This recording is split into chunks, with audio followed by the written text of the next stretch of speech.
여러분, 그리스도인이라는 말을 여러분들이 하고 또 듣고 또 우리가 부르지만 그 말은 어떤 사람에게 부르는 걸까?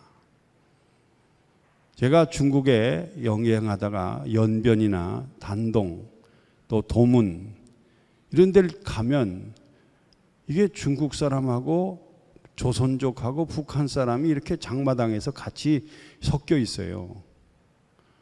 그럼 누가 누군지 몰라요. 다 우리 중국 사람이나 조선족이나 북한 사람, 우리 한국 사람 다 비슷해요. 키도 고들막하고 스킨, 이 컬러도 비슷하고 다. 그런데 안내하던 분이 그래요. 목사님, 이렇게 많은 사람이 장마당에 왔다 갔다 해도요, 북한 사람은 저 사람입니다. 저 사람입니다. 그래요. 어떻게 이렇게 잘합니까? 제가 오랫동안 이곳에서 보니까 북한 사람들은요, 어딘가 모르게 쫓기고 불안해하고 감시를 당해서 항상 주변을 두리번하고 항상 얼굴 표정이 꺼무죽죽 해갖고 어두컴컴하대. 연탄장사 같아, 연탄장사. 여러분, 아하, 그걸 보고 자기는 벌써 안 되는 거예요. 그 다음에 가서 보면, 말하는 거 보면 알고요, 행동하는 거 보면 알아요. 그러나 저는 여러분, 불교의 중들은요, 아예 머리를 깎았어요. 그리고 중복을 입고 다니니까 버스를 타나 전차를 타나 어디 가나, 아, 저 사람 중이구나. 여러분, 스님이라고 그러는 거는 불자들이 존칭할 때 스님, 그리고 그냥 보통은 중 그래요. 중 하기 싫으면 스 그러세요. 그러니까 중들은 머리를 깎고 중복을 입으니까 아, 중이구나 이렇게 알아요. 여러분, 이슬람 교도들은요, 이슬람 교도들은 어딜 가든지 여자들은 얼굴을 가리우게 돼 있어요. 이슬람 그 코란의 경에 보면 가족을 제외하고는 자기 얼굴을 보이면 안 된다. 그래가지고 이슬람 사람들은 이렇게 얼굴을 가리는데도 네 종류의 얼굴 가림이 있어요. 여러분, 그 아프가니스탄이나 이집트는 부르카라고 그래. 부르카라는 것은 이렇게 전체를 가리는 거예요. 전부 다 가려요. 다 가려요. 더워도 이렇게 가리고 다녀야 돼. 아이고, 참 종교가 뭔지. 잘못된 종교를 받으면 여러분, 이뻐도 소용없고요, 피부가 고와도 소용없어. 저렇게 얼굴을 다 가리고 다녀야 된다고. 수건 다 덮어요. 덮어. 또 파키스탄이나 모로코 같은 데는 리카르라고 그래요. 리카르는 눈만 보이게. 리카르는 눈만 보여요. 이렇게 눈만 탁 보여줘요. 예? 꼭 강도 같죠? 앞만 이뻐도 소용없어요. 다 가려야 돼. 눈만 나와 뻐끔하게 들려요. 또 시리아라든지 아랍권의 여성들은 히잡이라는 거, 여러분 이건 많이 알잖아요. 히잡은 이렇게 수건을 가려가지고 이렇게 갖고 다니는 거. 그 다음에 차도르라는 것은 큰 수건을 가지고 이렇게 얼굴을 가리고 이러는데, 제가 이걸 보여드리려고 보여드린 게 아니라 이슬람 사람들은요, 어느 나라 가든지 자기네 그 전통적인 그 차도르라든지 히잡이라든지 이런 걸 쓰고 다니니까 아, 이슬람이구나, 저 사람 무슬림이구나 다 알아요. 여러분, 우리 크리스찬들은 다 양복 입고 다니고 양장 입고 다니고 핸드백 들고 다니고 뭐 그런 거 저런 거 표시가 없어. 그러니까 어디 가서든지 아, 저 사람이 그리스도인인가 알려면 알 수가 없어요. 한참 걸려요. 여러분, 요즘은요, 교회를 다닙니까? 이렇게 물어보면 큰 신뢰입니다. 교회 다니는 사람은 너무너무도 많아요. 교회 등록해 놓고 여러분 1년에 몇 번씩 그냥 절간에 나가듯이, 그리고도 크리스찬이라고 말하길 수 있어요. 요즘 현대인들은요, 아주 편하게 사는 시대예요. 죄송합니다. 여기는 그런 사람 없는 것 같은데 어떤 교회 권사님들은 주일 예배 드리고 또 가서 저 수요일에 가서 점치는 데 갔다가 오고 또 어느 날은 또 절간에 옛날 친구 만나러 가고 그런데 여러분 정말 모태 신앙이라고 그래서 크리스찬이라고 말할 수 있습니까? 예? 교회에서 봉사 많이 하고 교회에서 뭐 충성한다고 그리스도인이라고 자신 있게 말할 수 있느냐 이 말이에요. 성경 공부를 한다고 그리스도인이라고 말할 수 있어요? 여러분 우리가 봉사를 많이 하고 성경책을 가슴에 품고 십자가를 목에 단다고 그리스도인이 되는 게 아닙니다. 목사라고 하는 직책 때문에 장로, 권사, 무슨 교사, 성가대 이런 타이틀이 우리를 그리스도인이라고 증거하는 것 같지만 아닙니다.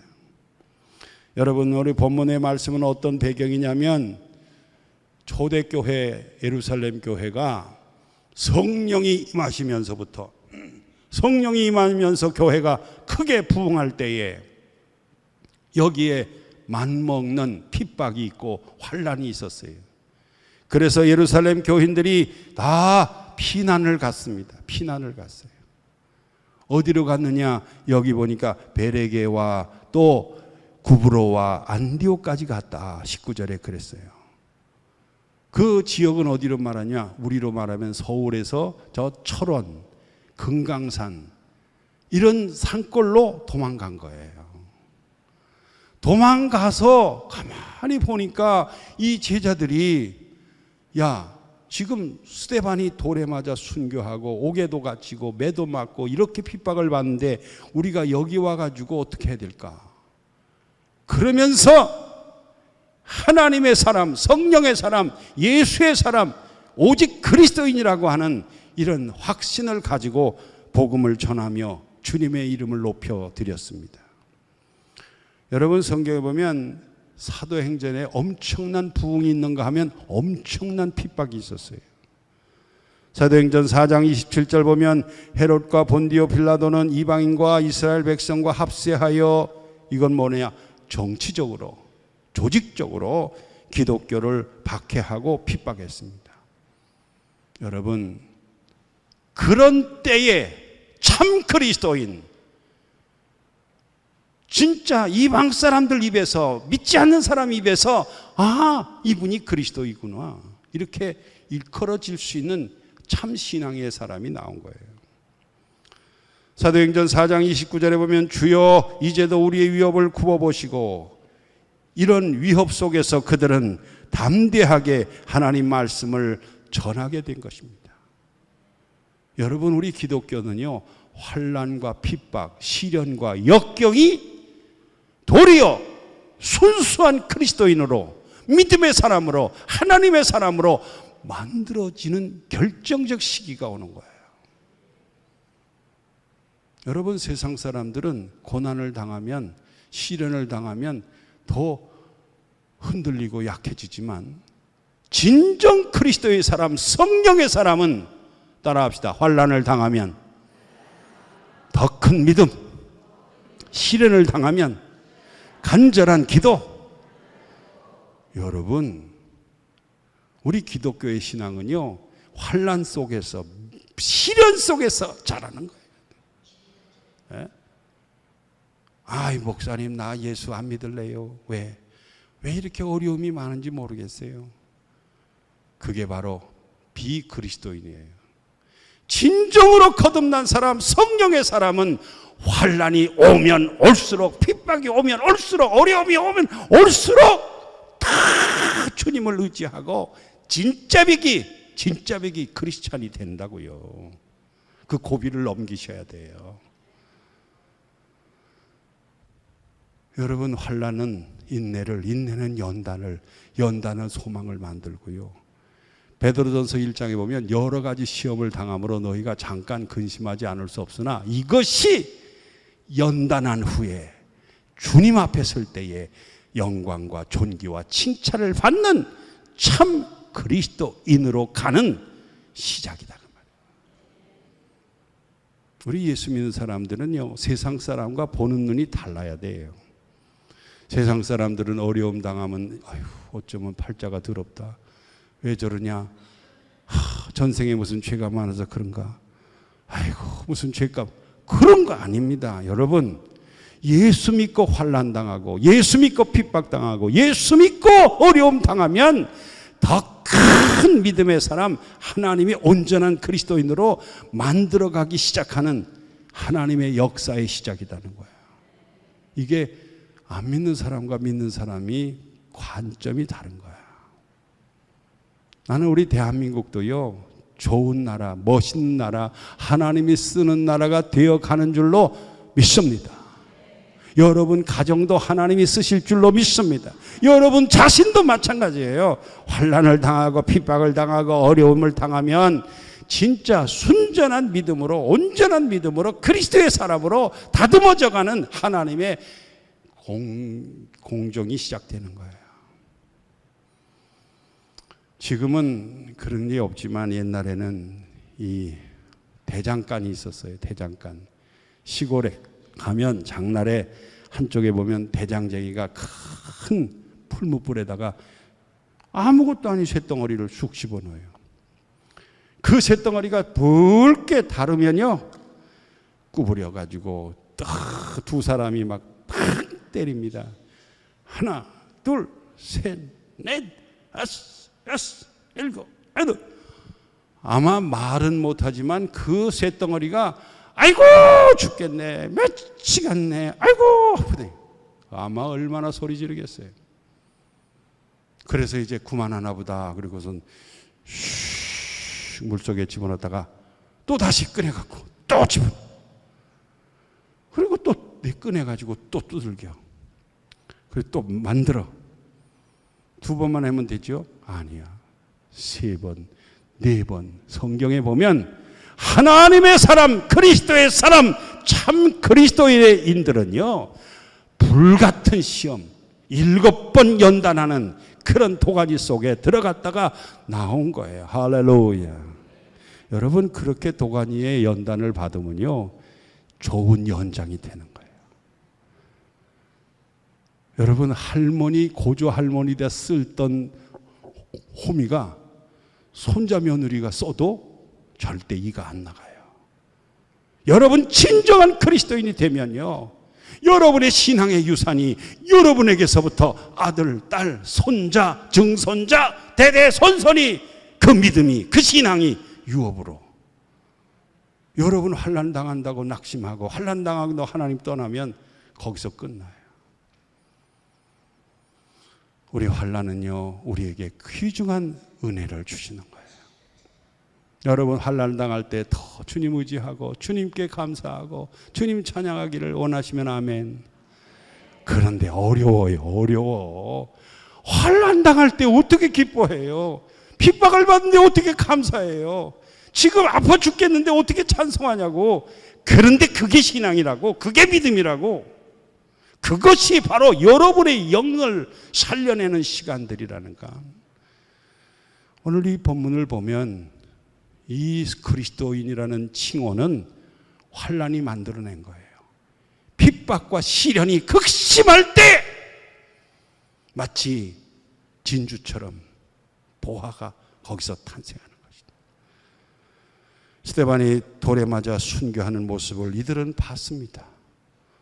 그리고 뒤를 돌아보지도 않고 이 먼 곳까지 와서 그래 나도 스데반처럼 죽으면 죽으리라 죽기를 각오하고 예수 복음을 전파했더니 여러분 유대인들에게만 복음이 전파되던 이 복음이 헬라인에게 이방인에게 여러 종족들이 복음을 받아들이는 거예요. 이때 너무너무 감동이 돼가지고 예루살렘 교회에다가 연락을 했습니다. 연락을 해서 우리 교회가 이렇게 놀랍게 변화되고 있습니다. 새 역사가 일어나고 있습니다. 마치 우리 김포 한강교회가 제가 일주일에 2번씩 전화로 서로 교제하고 그러는데 지난 주간에 15명이 모여서 예배드렸대요. 박수도 한번 쳐봐요. 네? 그래서 어느 한 가정이 부부하고 자녀 3명이 한꺼번에 오니까 15명이더래. 그래서 목사님 하여튼 5명만 더 오면 20명이 되는데 20명 되면 이쪽에 10명 이쪽에 10명 앉으면 그래도 거듭할 것 같아요. 그래서 알았다고. 여러분 진짜 이 안디옥 교회는 작은 교회예요. 개척교회예요. 진짜 뭔가 세상적으로 자랑할 게 없는 교회인데 성령의 역사가 나타나면서 하나님의 놀라운 역사가 막 기적같이 일어나면서 불신자들이 죽게 들어가고 귀신이 떠나가고 병든 자가 일어나고 하나님 초대교회 같이 새 역사가 나타난 거예요. 할렐루야. 여러분 그런 내용이 여기 지금 나오잖아요. 19절 20절 보면 여러분 한번 19절과 20절 읽어보겠습니다. 시작. 그때에 스데반의 일로 일어나 환난으로 말미암아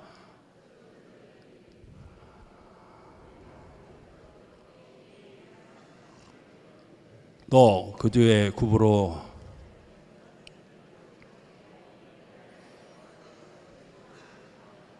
(21절) 시작.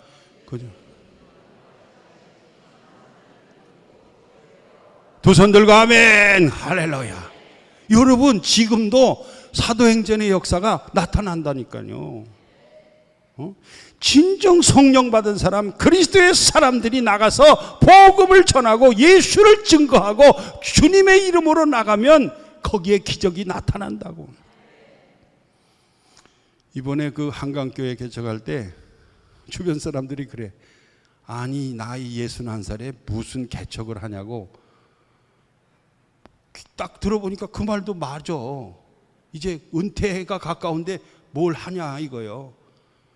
여러분 지금 기성교회도 안 되는데 뭔 교회가 되냐. 그러나 여러분 하나님의 역사는요, 성령의 역사는 기적이, 능력이, 하나님의 위대한 역사가 지금도 일어납니다. 할렐루야. 주의 손이 함께 하시니 수많은 사람이 믿고 주께로 돌아오는데 헬라 사람들이 복음을 거부하고 우월감을 가졌던 그들이 주께로 돌아오는 거예요. 야, 놀라운 역사예요. 사랑하는 여러분, 이런 부흥의 소문들이 일어나기를 예수 이름으로 축원합니다. 할렐루야.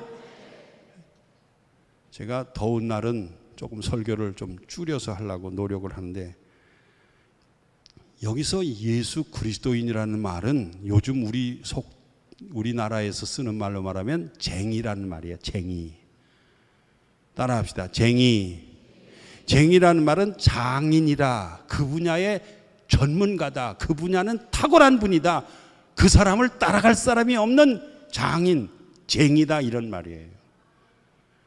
여러분, 냄비가 떨어졌어요. 냄비가 구멍이 났는데 냄비를 누가 떼웁니까? 철학 박사가 떼웁니까? 의사가 떼웁니까? 냄비는요, 돈 많은 이병철이가 떼우는 게 아니야. 그건 땜쟁이가 떼우는 거야. 그 사람은 그거의 전문가야. 제가 여기 신발 하나 여기 신고 나왔는데 이 신발이요, 10년이 넘은 신발이에요. 10년이 넘은 신발이에요. 근데 에코라는 신발인데 이거를 미국서 사서 신었는데 바닥이 떨어졌어. 그래가지고 다 못 쓰게 생겼어요. 그래서 신발장에다 딱 놔두고 이제 버리려고 그랬는데 우리 사모께서 구두 박사라는 사람, 어떤 사람을 만났어. 수선공을 만났어. 자기도 그걸 조금 배우다가 솜씨가 모자란다고 미끄러졌어. 그래가지고 이걸 들고 갖다 주니까 우리는 쓰레기통으로 갈 거예요. 이미 버리려고 작정한 거예요. 근데 이 전문가는 딱 보더니 통째로 바닥을 싹 뜯어가지고 딱 뜯어내더니 본드로 붙여갖고 딱딱딱 하더니 새 거보다 더 멋있게 만들어놔. 누가 이 신발을 15년 됐다면 믿을 사람이 없어요. 야, 전문가는 다르구나. 여러분, 구두 전문가 달라요. 냄딩이 달라요. 여러분, 진짜 여러분은 예수의 전문가가 되어야 됩니다. 우리 장로님들, 장로님의 직호보다도 그리스도인이라는, 참 그리스도인이라는 칭호를 얻어야 된다고. 나는 목사님이지만 부흥사례도 좀 설익은 사람들이 너무 많아요. 제가 판단할 건 아니지만 세상을 보는 눈이 달라야 되고, 물질을 보는 눈이 달라야 되고, 미래를 보는 눈이 달라야 되고, 사명감이 달라야 되고, 정말 역사의식이 달라야지 되는데, 세상 사람과 똑같으면 그리스도인이 아닙니다. 여러분, 진정한 그리스도인들은 그리스도의 영이 우리를 지배하기 때문에 그 생각과 그 가치관과 그의 철학이, 그의 미래가 그리스도와 닮아가야 되는 거예요. 성경에는요, 그리스도의 사람의 정의를 모태신앙으로 보지 않았어요. 오래 믿었다고 보는 게 아니에요. 봉사 많이 하고 구제 많이 하고 성경 공부 많이 하면 그리스도인이라 그렇게 얘기한 적이 없습니다. 없어요. 그리스도인이라는 말을 언제 붙였느냐? 로마서 8장 5절에 보면, 여러분이 한번 따라합시다. 시작. 만일 너희 속에 하나님의 영이 거하시면 너희가 육신에 있지 아니하고 영에 있나니. 크게 하세요. 누구든지 그리스도의 영이 없으면 뭐예요? 여러분 읽으세요. 시작. 그리스도의 사람이냐 아니냐는 오래 믿었느냐, 직분이 뭐냐, 어떻게 하느냐가 아니라 그리스도의 영이 우리 안에 있어야 비로소 그리스도인이라고 부르는 거예요. 여러분, 그리스도의 영은 또 도대체 뭐예요? 하나님이 영이시거든요. 그러니까 그리스도의 영을 받은 사람은 하나님을 영으로 아버지라고, 하나님의 자녀됨을 영으로 증거할 뿐 아니라 우리가 영으로 생각하고 영으로 판단하고 영으로 세상을 보는 거예요. 그러니까 영적인 눈이 열리지 않은 사람은 그리스도인이 아니에요. 그리스도인들은요, 모든 사건을 하나님이 주신 영으로 이해하고 그 영으로 깨닫는 거예요. 여러분, 이 시간 주의 말씀도 하나님의 영이 여러분 속에 임하면요, 감추은 것을 열어주세요. 모르는 것도 알게 하세요. 희미한 것 분명하게 하세요. 여러분, 하나님의 영이 여러분 속에 임하시기를 축원합니다. 그래서 하나님의 영이 우리 가운데 오신 사람은 그 생명의 영을 받았어. 생계의 영을 받았다고 그랬어요. 로마서 8장 11절, 예수 그리스도를 죽은 자 가운데 살리신 이의 영이 너희 안에 거하시면 그리스도 예수를 죽은 자 가운데 살리신 이가 그 영으로 말미암아 너희 죽을 몸도 살리시리라. 저는 1978년 목회를 시작해가지고 79년부터 병성에 누웠어요. 설교도 못하고 걸어도 못 다니고, 이러다가 죽는구나. 내가 이렇게 죽으면 도대체 어떻게 될까? 너무너무 불쌍하고 너무너무 안타까워요. 그런데 주의 성령이 내 마음속에 오시면서 요한복음 6장을 묵상하게 하셨어요. 요한복음 6장 35절부터 40절 50절 쭉 읽는데, 내 생명의 떡, 내 생명의 피를 마시는 자는 마지막 날에 살아나리라. 여러분, 6장 50절, 내는 하늘에서 내려온 생명의 떡이다. 내 살과 피를 마시는 자는 살아나리라. 그 생명, 그 생기를 성령을 통해서 우리에게 주셨어. 아하, 영생이라는 것이 이런 거구나. 영원한 생명이 이런 거구나. 그때의 그 생명의 주, 영원한 생명을 만난 후부터 지금까지 살면서, 이 세상이 전부라면 나 예수 안 믿겠어요. 이 세상의 모든 것이 끝이라면 예수 믿을 필요가 없어요. 그러나 우리 주 예수 그리스도의 영이 우리 속에 오셔서 우리를 죽은 자도 살리시는 생명의 영, 영원한 영, 생기의 영을 우리에게 주신다는 말이에요. 여러분, 이 놀라운 영, 그리스도의 사람의 특징입니다. 그리스도의 사람은 영적인 감동, 영적인 영향력을 받고 사는 거예요. 우리가 살면서 감정의 영향을 받는 사람은 기복이 너무 심해. 맨날 좋았다, 나빴다, 싫었다, 좋았다. 우리 교인들 가운데도 아직도 영적인 영성이 약한 사람들은요, 나 수틀리면 교회 안 나갈 거야. 교회 나가봐야 뭐. 맨날 감정적으로 주의 일을 해요. 느낌으로. 어떤 성령의 감동과 사명과 불붙는 마음이 그 마음속에 일어나지 않는 거예요. 왜? 영이 죽어서, 영이 약해서 그래요. 하나님의 영이 우리 속에 임한 사람들은 성령의 인도하심을 따라 육신의 생각과 영의 생각이 교차할 때마다 성령의 사람은 영의 생각으로, 믿음의 생각으로, 하나님의 생각으로 딱 우리의 생각을 조종하는 거예요. 이것이 다른 거예요. 그리스도인들은 그리스도의 영이 인도하는 대로 우리가 생각하고 말하고 행동하는 거예요. 할렐루야. 여러분, 정말 우리 교우들이 그리스도인이 되기를 축원합니다. 하나님의 영이 충만하기를 축원합니다. 두 번째로 그리스도인들은요, 그의 생각과 가치관이 그리스도와 닮아야 돼요. 여러분, 예수님은 이 땅에 오신 목적을 딱 분명하게 선포하셨어요. 여러분도 그렇게 선포하면 그리스도인으로 될 줄로 믿습니다. 나는 요한복음 6장 38절을 시때때로 묵상하고 암송합니다. 내가 이 땅에 온 것은 내 뜻을 행하려 함이 아니요 나 보내신 이의 뜻을 행하려 함이니, 영혼을 구원하고 하나님의 나라를 위해서 내가 쓰임받는 거예요. 여러분, 돈 많이 번다고 돈이 내 겁니까? 권력을 잡았다고 내 거예요? 출세한다고 내 겁니까?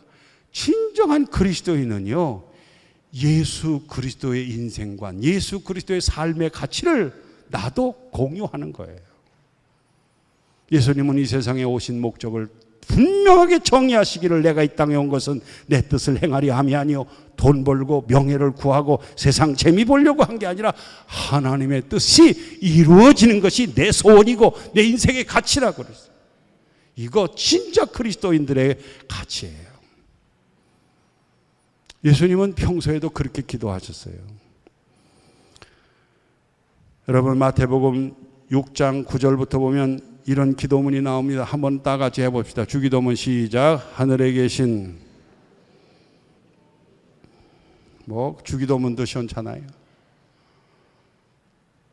여러분, 뜻이 하늘에서 이룬 것처럼 땅에서 이루어지이다. 어떤 때는요, 이렇게 어려운 곤란할 때가 있어요. 이렇게 할까 저렇게 할까. 그럴 때가 하나님 뜻이 어디 있습니까? 이렇게 먼저 하나님께 물어보고 선택할 하나님의 뜻을 기다리는 게 그리스도인이라는 말이에요. 참 교회 안에도요, 정말 이런 사람이 참 드물어요. 희귀합니다. 성령의 사람들은요, 어떤 일을 결정할 때마다 하나님 뜻이 어디 있습니까? 할렐루야. 오늘 일부 예배 때도 우리 교회 참 나오신 지 얼마 안 된 분인데, 저한테 그래요. 목사님, 제가 기도하면 하나님께서 하나님의 뜻을 이루라고 하십니다.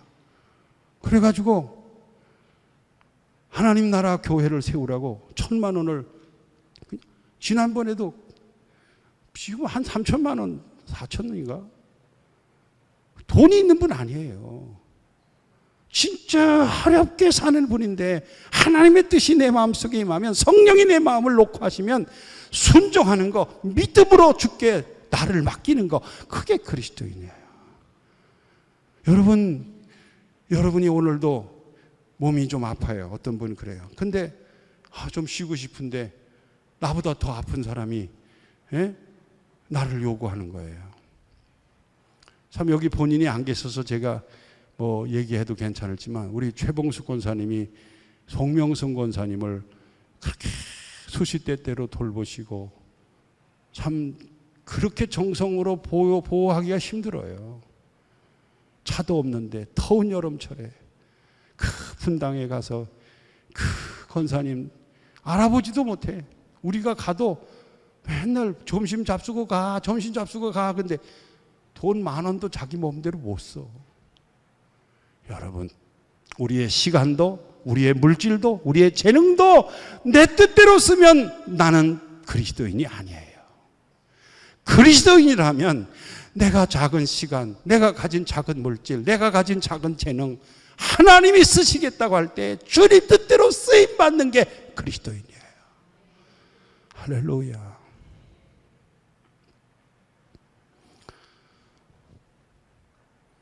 저도 그런 생각을 많이 해요. 내가 정말 목사이기 전에 그리스도인이 돼야지. 응?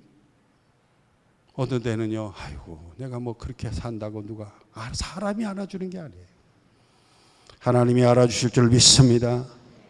여러분, 오늘 정말 예수님은 마지막 그렇게 기도하셨고, 그리스도인이라면 그리스도의 정신과 삶의 가치를 같이 공유하는 거다.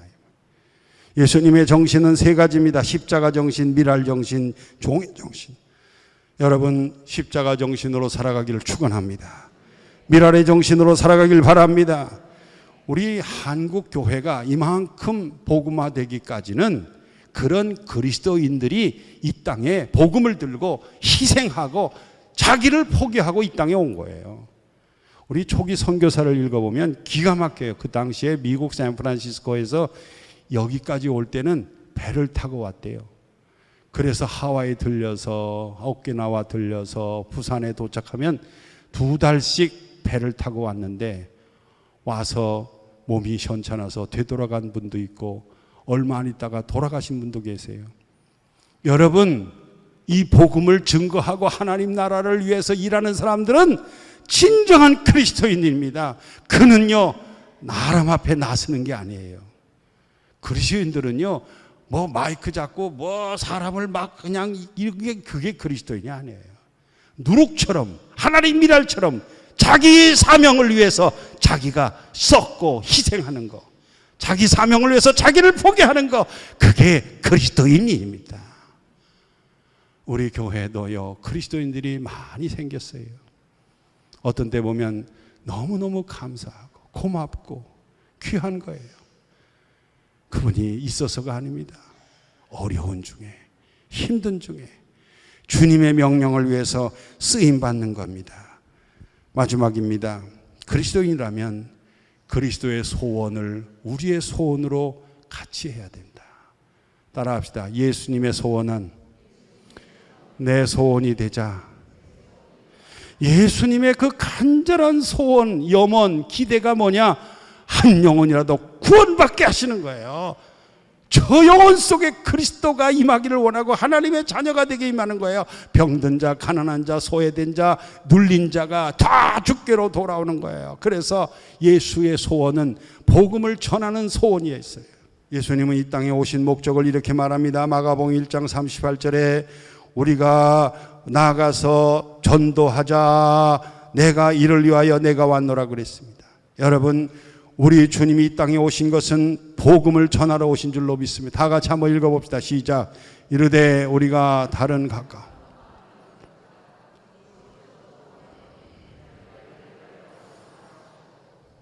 할렐루야. 말씀을 접습니다. 그리스도의 영이 있는 사람, 그리스도의 정신과 그리스도의 삶의 모습을 닮아가는 사람, 그리스도의 소원을 내 소원으로 알고 살아가는 그 사람, 그게 바로 그리스도인의 삶인 줄로 믿습니다. 기도합시다.